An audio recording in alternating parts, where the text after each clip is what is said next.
Olá, eu sou Cláudia Siqueira, diretora pedagógica da Escola de Aplicação do Instituto Siddhartha, o Colégio Siddhartha. E hoje gostaria de compartilhar com vocês a nossa proposta pedagógica para 2021. Quando você pensa numa escola, como você acha que ela está organizada?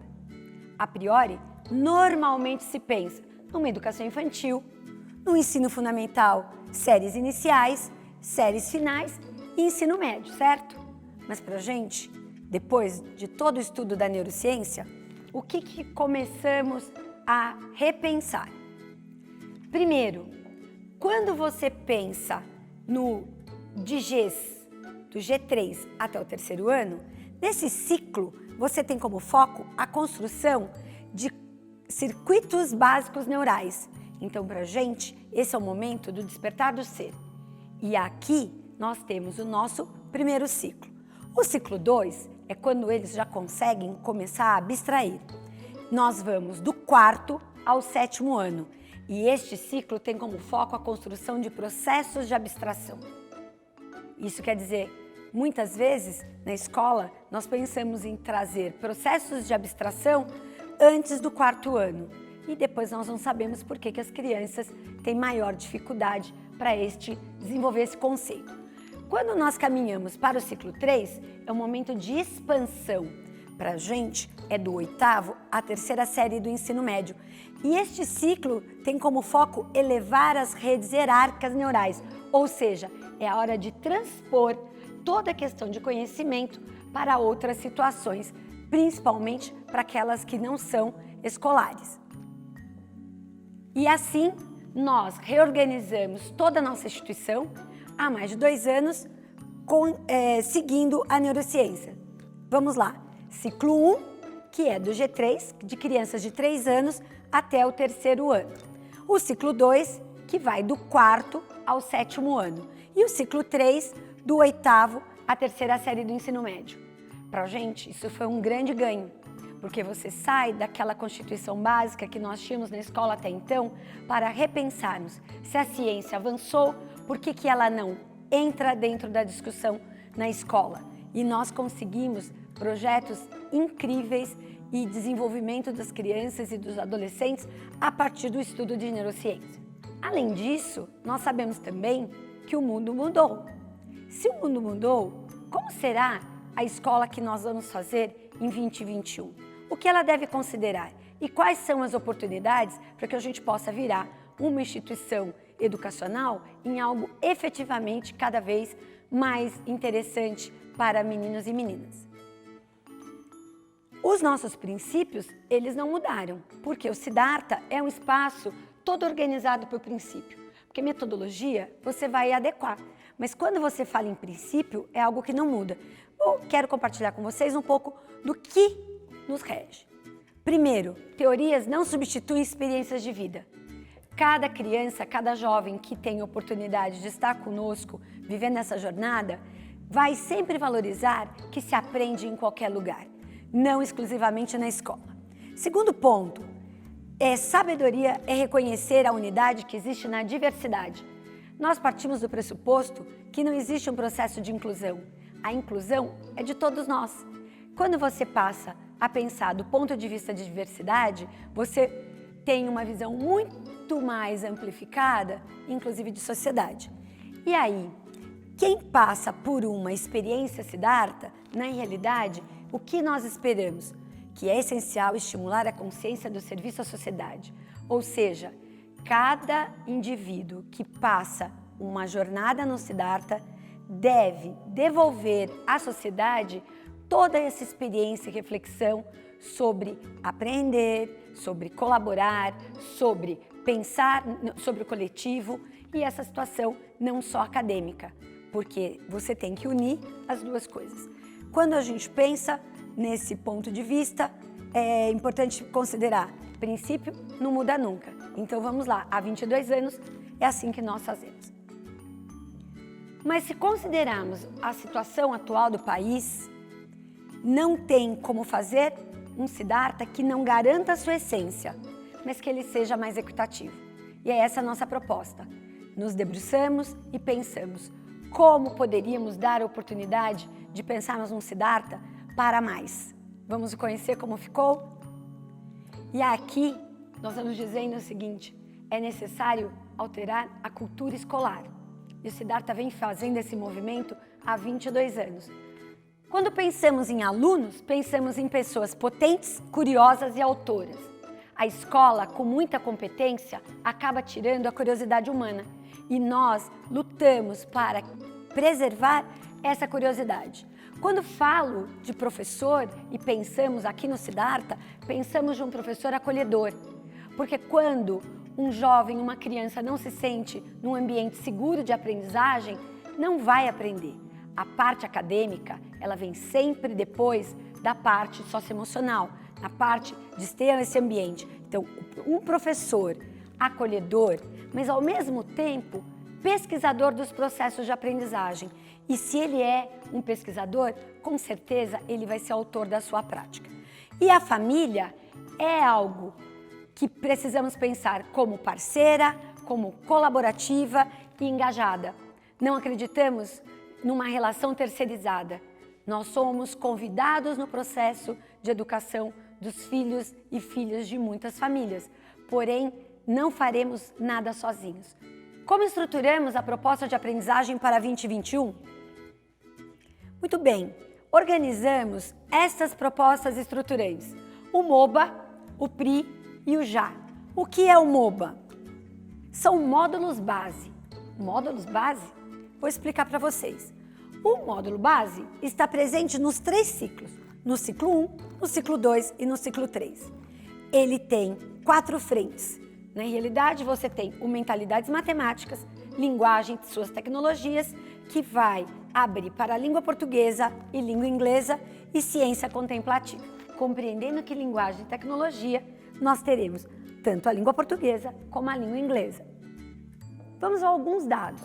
Quando pensamos nas mentalidades matemáticas, é melhor ser um pobre num país rico do que um rico num país pobre. Por que será que esse dado tanto choca a gente? A maior pontuação dos testes de matemática do Brasil está abaixo da menor pontuação no mesmo teste na Alemanha. Agora, quando nós pensamos que levaremos 75 anos para o Brasil performar em matemática com as noções básicas, é tempo. Quando pensamos que a perda econômica chega a um tri, exatamente porque somos um país que não temos as habilidades básicas no ensino de matemática. E é por isso que este tema é tão relevante dentro no nosso trabalho de educação básica. Quando pensamos que o nosso potencial de perda econômica chega a um tri, tem relevância ou não pensarmos a partir do ponto de vista do mentalidades matemáticas. Agora, vamos discutir um pouco sobre língua portuguesa. Não sei se todos vocês sabem, mas 4.2 é o número de livros inteiros lidos por ano por um cidadão brasileiro.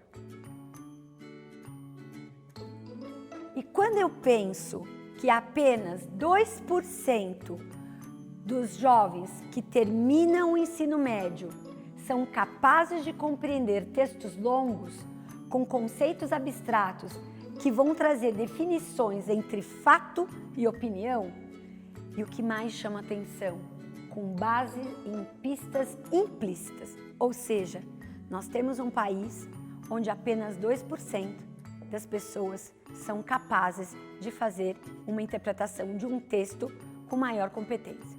Agora pensando na língua inglesa, vocês sabiam que 1 bilhão de pessoas no mundo, incluindo entre nativos e não nativos, falam inglês? Pois bem, mas no nosso país, 5% das pessoas falam inglês e apenas 1% tem influência. E 50% dos conteúdos da internet e na situação dos periódicos também estão em inglês. E que o Brasil está em 59º lugar na situação de baixa fluência, o Brasil está atrás de países como a Bolívia, Ucrânia, Rússia e Paraguai. Será que dá para a gente pensar ainda que não é relevante? Será que dá para que a gente não considere a língua inglesa como algo base no processo de aprendizagem? E muito bem, aqui nós trazemos um dado muito importante que no Siddhartha se tornou uma grande pesquisa, ciência contemplativa. Vocês devem ouvir falando de ciência contemplativa usando outros termos, mas o que a gente percebe e sabe é que hoje 57% dos estudantes brasileiros consideram que as escolas deveriam ter atividades para que eles possam aprender a lidar com as emoções. Em que momento você, quando estava dentro de uma escola, alguém conversou sobre as suas emoções? E não quando elas explodiam, mas sim quando você conseguia nomear o que você estava sentindo. Normalmente, as escolas fazem isso, historicamente, como situações de borda, nunca como uma situação de cerne, de essência. E a gente está percebendo que isso virou prioridade. Na realidade sempre foi, mas muito pouco vista. Tanto que 370 instituições de ensino no Reino Unido colocaram na sua matriz curricular aulas de atenção plena, porque estão olhando para a saúde e bem-estar de crianças e jovens. O que abarca a ciência contemplativa? O que ela quer nos dizer? O que ela quer promover? Que experiência ela quer proporcionar para essas crianças e jovens? Ela vai trabalhar em 3 grandes áreas: saúde mental, saúde física e aprendizagem. Quando falamos de escola, normalmente focamos nesta área de aprendizagem. Mas a saúde mental e a saúde física, quando eu falo de saúde física, normalmente vão pensar nas aulas de educação física. Olha que engraçado, isso tudo pode ser muito mais significado. Quando eu penso em saúde mental, eu estou falando aqui alguns exemplos. Você tem a maior qualidade no sono. Será que a escola pensa que a criança tem que dormir melhor, que o jovem pode dormir melhor? Será que a gente para perguntar sobre este ponto? Imagina, eu sou um lugar de aprender, vou falar sobre sono? Sim, nós vamos falar sobre sono, nós vamos falar de aumento de autoestima, nós vamos falar de sintomas de ansiedade, de depressão e estresse. Porque a gente não tem que criar mês para situações onde os jovens estão demonstrando situações de quadros depressivos. Nós precisamos colocar isso na agenda da escola, como todo dia. A questão de saúde física, um dado importante: existe a possibilidade de redução de pressão sanguínea por 24 horas após as práticas. Ou seja, eles pensam assim: a escola vai conversar comigo e vai me ensinar a prestar atenção na minha respiração. E isso é uma decisão importante, porque nós estamos num mundo tão automatizado, onde você pensar sobre as suas ações vai mudar totalmente a forma com que você vê e a forma com que você atua no mundo. E por fim, é lógico que esses dois vão trazer benefícios para o processo de aprendizagem. Melhora nas funções executivas, que é a base de todo o desenvolvimento. Melhora na performance acadêmica, não tenho dúvida. Se você está num ambiente seguro, se você se sente mais seguro, você lida melhor. Mas, sinceramente, para todos nós do Siddhartha, este é o dado mais importante: aumento de comportamentos pró-sociais. Vivemos numa sociedade que precisa ser mais colaborativa, mas na realidade ela apoia o individualismo. Se você não entende como você vai viver na sociedade, o que você veio fazer na escola? Na realidade, a escola é o segundo núcleo social de qualquer jovem e de qualquer criança. Se você não conseguir, neste ambiente, desenvolver comportamentos pró-sociais, eu acho que só a performance acadêmica é muito pouca para uma jornada tão longa. Nós estamos falando do MOBA. MOBA são módulos base. Quando penso em módulos base, eu tenho que dizer quem são os parceiros nessa base, onde que nós fomos nos inspirar, o que fomos estudar, quem são os nossos parceiros. Muito bem, quando penso ali em todo o programa do Mentalidades Matemáticas, eu estou falando da Universidade de Stanford, eu estou falando de um programa que é o YouQubit, que é um site sobre atividades do Laboratório Qubit da Universidade de Stanford. Eu estou falando de pesquisas desenvolvidas no INPA. Quando eu penso no trabalho de língua portuguesa, eu estou falando da IEL. Eu estou falando da Federal de Minas Gerais e eu estou falando da Universidade de Illinois, em Chicago. Quando eu vou falar do programa de língua inglesa, eu estou falando da Bridge. E quando eu penso no ciência contemplativa e vamos pensar onde esse trabalho está sendo desenvolvido, é lógico que a gente tem aí uma parceria com a Emory University e do programa C-Learning. Aliás, esse programa, desenvolvido pela Emory, foi traduzido pelo Instituto Siddhartha aqui no Brasil e é um programa aberto e gratuito e está no nosso idioma. Falando em módulos base, vamos lá. Módulo base é todo o fundamento, ou seja, todos têm que passar por esse processo porque ele é a base da aprendizagem. Sem isso, você não consegue construir toda a sua estrutura. Vamos agora falar sobre o PRI. O que é o PRI? São práticas integradas. Aliás, toda escola, ou muitas escolas, têm bons ensaios de práticas integradas, quando você correlaciona as áreas do conhecimento. Mas nós pensamos numa grande oportunidade de dar mais força para esse processo, colocando todas as áreas do conhecimento dentro do PRI. Vamos ver como funciona? Aqui eu faço uma pergunta a vocês. Qual é a sua memória de escola? Como você pensa que era a sua relação com a escola? Que tipo de exercício você tinha na escola? Qual era a forma de trabalho que você se recorda quando estava numa escola? Neste quadro, demonstramos os quadrantes. Quantas vezes na escola nós trabalhamos com situação, problema e exercício? E muito pouco em processos exploratórios e investigativos, porque nós damos poucos desafios elevados e propostas abertas. A escola, muitas vezes, opta por ser um espaço do ontem. Muitas vezes, ela propaga o amanhã como algo muito distante. O ser humano, ele, por natureza, ele está nesses quadrantes de exploração e investigação. Mas a gente tenta, enquanto instituição, silenciar para que fica mais fácil para moldar. À medida que você amplia, talvez você não tenha as respostas. E não ter as respostas nem sempre é muito confortável. E aqui eu apresento para vocês o PRI. O PRI, ele está focado nos 3 ciclos.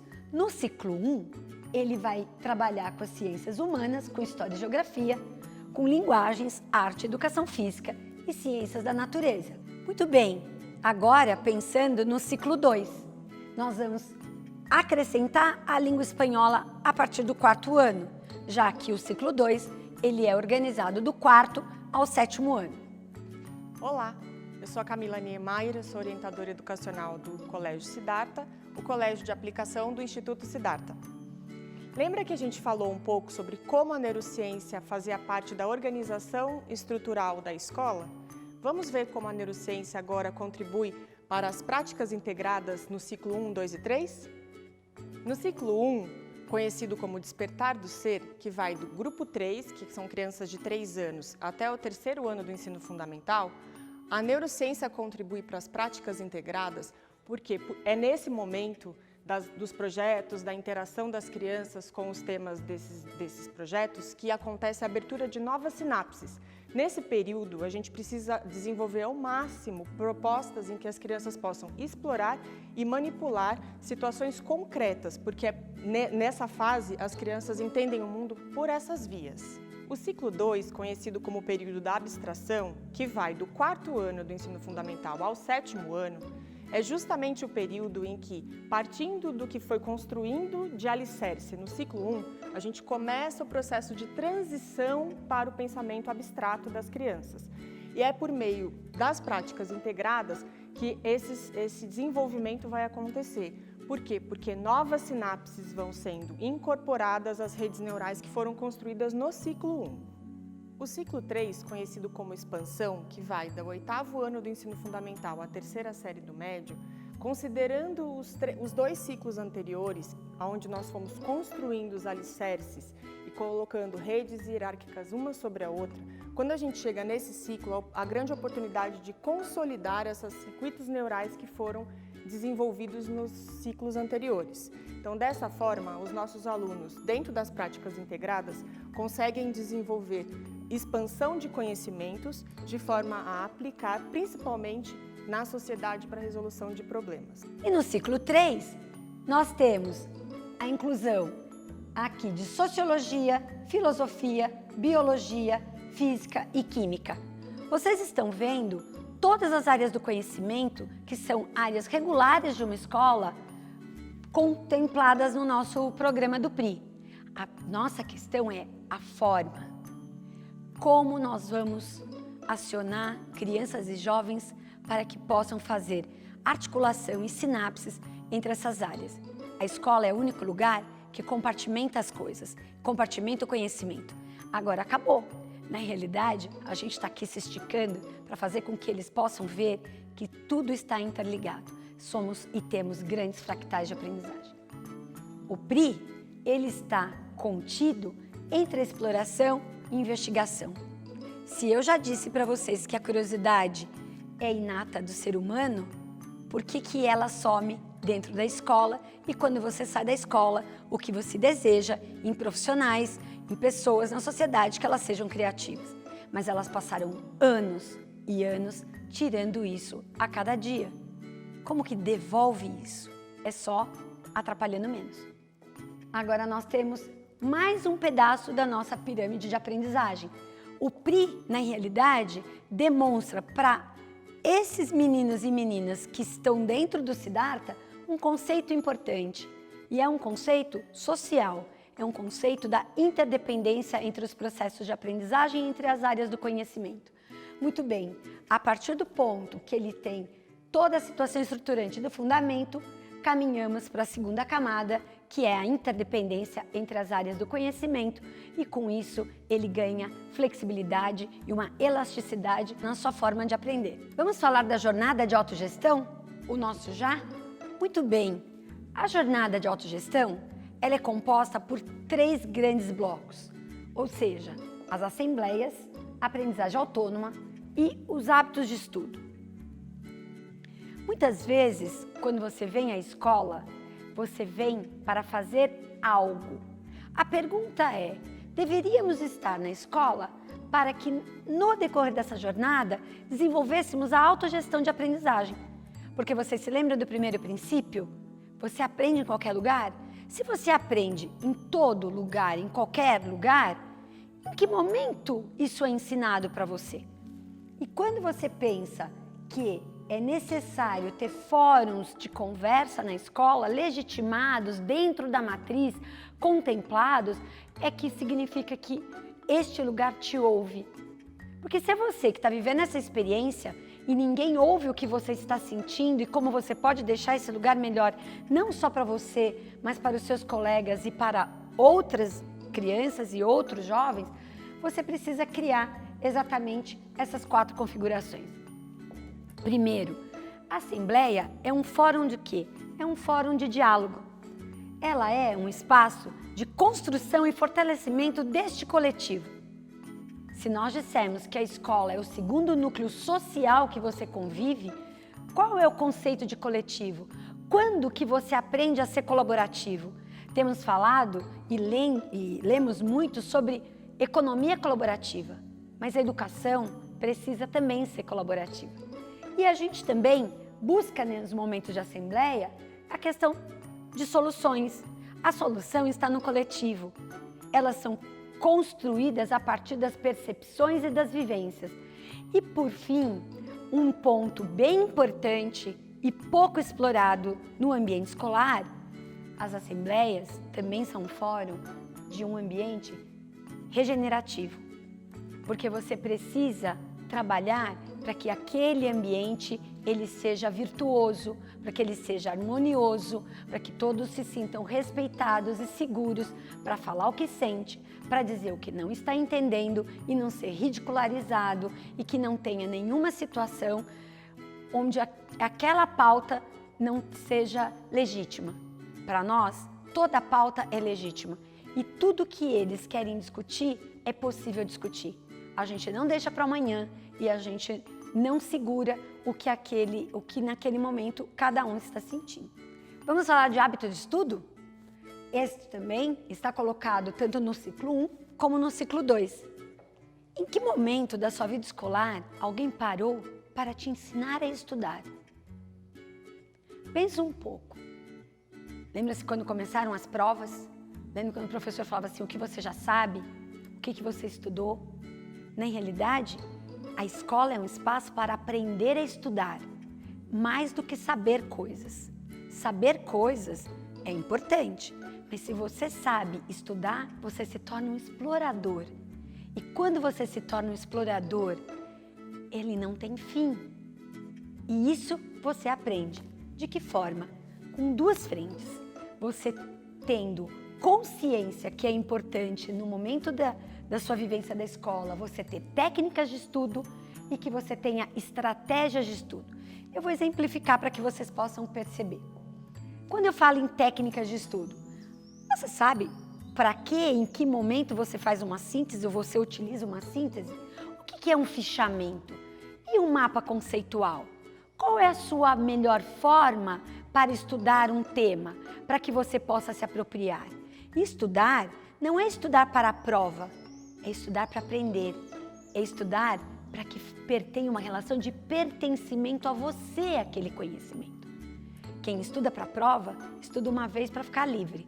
Quando você estuda com aquele desejo, eu quero saber, aquilo não passa, porque vai tendo as camadas. Então, quando eu penso nas estratégias de estudo, como que eu posso me organizar? Fazendo um planner, fazendo cronograma, fazendo um mural. Apesar da escola ser criada para fazer com que você possa fazer gestão da sua aprendizagem, nós sabemos que autogestão de aprendizagem é quando você tem ferramentas. E ferramentas, elas são dadas conscientemente. Elas são dadas com intenção. E muitas vezes isso está compartimentado com alguns professores, mas não necessariamente foi feito essa organização para que você tenha as ferramentas. E aqui nós podemos dizer que escola é um espaço de regulação externa, mas não de autogestão intencionada. Alguns são sobreviventes e outros saem dessa jornada sem saber o que fazer aí fora. Agora nós vamos falar do ponto mais importante e ele acontece tanto no ciclo 1, ciclo 2 e o ciclo 3. O que é uma aprendizagem autônoma? Como eu disse anteriormente, você aprende a estudar, você aprende a se desenvolver. Na realidade, quando eu falo de aprendizagem autônoma, ela tem 4 frentes. Nós estamos falando de sala de aula invertida, esse é um tema que muitas famílias e a sociedade está se familiarizando, ou seja, você vai estudar, você vai fazer uma leitura e vai para o encontro já com a sua organização para fazer com que aquele encontro seja mais produtivo. Estudos e pesquisas. Em que momento você estuda e pesquisa coisas que são do seu interesse e que podem sim dialogar com outras áreas do conhecimento que estão colocadas ali pela matriz da escola. E a parte das tarefas, da lição de casa. Por quê? Nós chamamos de lição de casa, falamos de tarefa, mas na realidade é uma aprendizagem autônoma. A hora que o professor te propõe a fazer algo que ele não está tutoriando, que você vai ter que fazer no prazo, organizado, individualmente, é ali que você percebe se realmente este aluno ou esta aluna está dando conta de fazer a gestão do seu processo de aprendizagem. E aqui nós colocamos um ponto muito relevante e que dialoga muito com os nossos princípios. As eletivas eu posso. O que será o eu posso? O eu posso vão ser aulas, momentos que os alunos, no período de aprendizagem autônoma, ele vai poder escolher projetos que pode ser um projeto dele, ou um projeto proposto por um outro colega, ou algo solicitado dentro do próprio instituto, ou algo solicitado por uma área determinada da escola, pode estar relacionada ao bem-estar, educação, sociedade, e teremos várias lacunas aqui que sejam preenchidas pelos próprios alunos. Esses momentos vão ser muito importantes, porque eles vão gerar crédito. O que é gerar crédito? Se você imagina que alguém deliberadamente escolheu algo para fazer porque deseja aprender para além do que está ali no ambiente escolar, nós estamos sim cumprindo o nosso papel, que é desenvolver o apreço ao conhecimento. E um aluno, uma aluna que decide fazer as eletivas, ela é alguém que está entendendo e conseguindo fazer uma jornada Siddhartha com muito mais aproveitamento. Vamos compreender como está a organização do já em cada ciclo? Neste quadro, conseguimos visualizar como já está organizado por ciclo. As assembleias acontecem um momento por semana em todos os ciclos. O hábito de estudo, ele vai acontecer uma vez por semana no ciclo 1, no ciclo 2. Por quê? Porque nós precisamos verificar no ciclo 3 se essas habilidades e competências foram desenvolvidas justamente para caminhar para o processo de autogestão. Mas este quadro e esta graduação é que mais nos agrada, é criar momentos específicos de autonomia para a aprendizagem autônoma. O que acontece? Nós temos no ciclo 1 4 momentos semanais, no ciclo 2 6 momentos semanais e no ciclo 3 10 momentos semanais.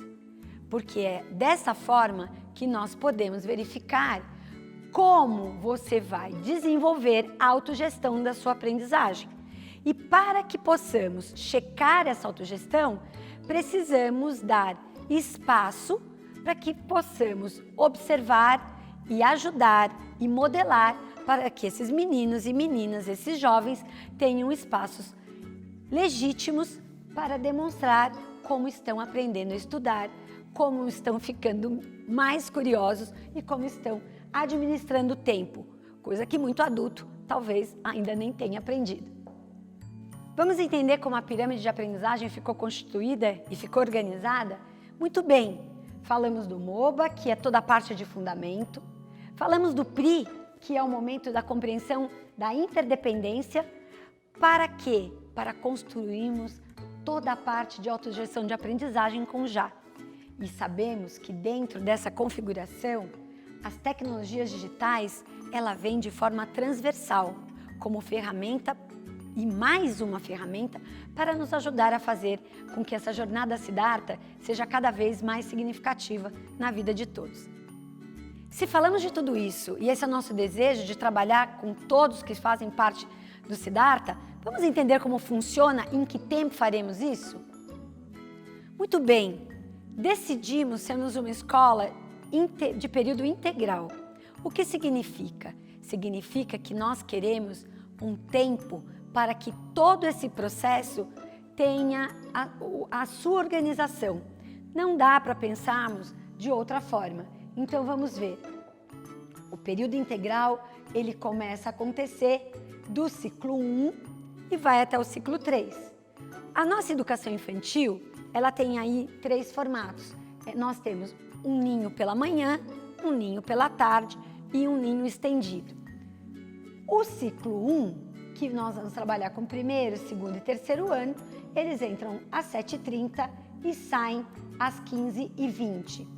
O ciclo 2, também com o mesmo horário, e o ciclo 3, do oitavo à terceira série do médio, das 7h30 às 16h10. Isto é uma particularidade do Siddhartha. De segunda a quinta, na sexta-feira, todos os nossos alunos, eles saem das 12h30 às 13 horas. Mas existe sim uma opção para famílias que não têm logística para buscar seus filhos na sexta-feira, atividades extracurriculares, acompanhamento de estudo e grupos autônomos de pesquisa e estudo para o ensino médio. Sexta-feira, aí, o almoço é opcional. Nós temos também, após o término do horário regular da escola, horários de atividades extracurriculares que acontecem de segunda a sexta-feira. E a partir de 2021, temos o mandarim entrando também nessa matriz. Quando pensamos em toda a reorganização da nossa proposta, nessa situação pandêmica, ficamos com a nossa escola fechada, fazendo todo o trabalho de EAD, um trabalho de extrema qualidade. Tivemos aí a questão do apoio das famílias representantes, tivemos apoio da nossa comunidade de pais e sabíamos que não poderíamos voltar para o Siddhartha da mesma forma que saíamos. Quando nós voltamos ao Siddhartha e muito antes, começamos a pensar como fazer do Siddhartha um espaço mais equitativo, um espaço para mais pessoas. E essa reorganização pedagógica, ela foi feita também para que ela pudesse ser toda a estrutura do Siddhartha, mas também fizemos um esforço enorme para que pudéssemos mexer também na situação do investimento. E isso fez com que pudéssemos fazer, em média, um ajuste de 25% a 24% em cada ciclo atendido. E isso por quê? Porque a gente cuida quem está dentro, a gente cuida de quem faz o Siddhartha todos os dias. Mas também porque o Siddhartha pode ser maior. A nossa intenção é poder trazer pessoas que se sentem sinergia com a filosofia, que se encontram nos princípios e que gostariam de compartilhar a educação de seus filhos conosco e talvez não pudesse no passado. Agora, eu acho que o Siddhartha vai poder sim acolher novas famílias e manter todo mundo que escolheu um dia educar seu filho conosco. Se você ficou até aqui e conseguiu acompanhar e gostou de acompanhar e gostou do que você ouviu sobre toda a organização do Siddhartha, que tal ir acompanhar agora o vídeo que vai falar sobre os ciclos específicos? Nós temos aqui um material específico sobre o ciclo 1, que vai do G3 até o terceiro ano. Nós temos um específico para que você conheça a proposta do ciclo 2, que vai falar do quarto até o sétimo ano, e o outro do ciclo 3, que vai falar do oitavo até a terceira série do médio. Vai lá, clique e conheça o que existe de especificidade para cada ciclo. Siddhartha 2021, por mais conexão, interação e conhecimento. E vocês, gostariam de se juntar a nós nessa jornada?